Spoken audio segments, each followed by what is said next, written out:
चंद्रपूर जिल्ह्यात ओला दुष्काळ जाहीर करा, कर्जमाफी करा, अनेक विविध मागण्यासाठी आज काँग्रेसतर्फे भव्य मोर्चा काढण्यात आला आहे। या मोर्चामध्ये मोठ्या संख्येने शेतकरी बांधव असून काँग्रेसचे कार्यकर्ते असून मोठ्या संख्येने सहभागी झाले आहे। विशेष बाब म्हणजे या पूर्ण आंदोलनाचे नेतृत्व जिल्हाध्यक्ष सुभाष धोटे करत आहे आणि त्यांची एकच मागणी आहे की ओला दुष्काळ जाहीर करावा, शेतकऱ्यांना कर्जमाफी करण्यात यावी।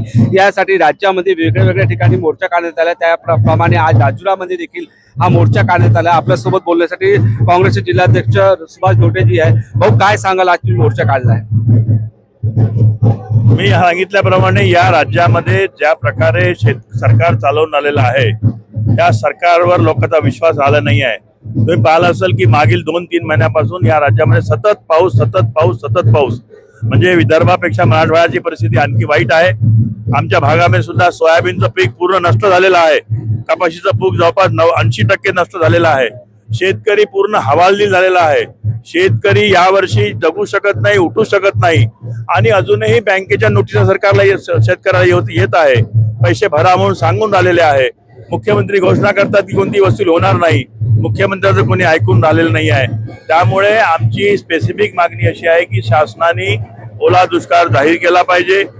शासनाने निवडणुकीमध्ये आश्वासन दिल्याप्रमाणे संपूर्ण कर्जमाफी करून 7/12 कोरा केला पाहिजे।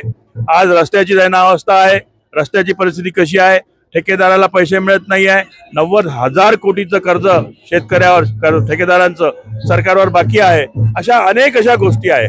आपण पाहिलं असेल की राजुऱ्यामध्ये मतचोरीचा मुद्दा किती मोठ्या प्रमाणाने गाजलेला आहे आणि हा जो राजुऱ्याचा प्रतिनिधी आहे, माझा जाहीर आरोप आहे, हा मतचोरी कोण निवडून आलेला आहे। आपण बघितलं या ठिकाणी वेगवेगळ्या मुद्द्यासाठी चंद्रपूर जिल्ह्यातील राजुरामध्ये भव्य मोर्चा काँग्रेसतर्फे काढण्यात आला आहे। निलेश दहाड, TV9 मराठी, राजुरा, चंद्रपूर।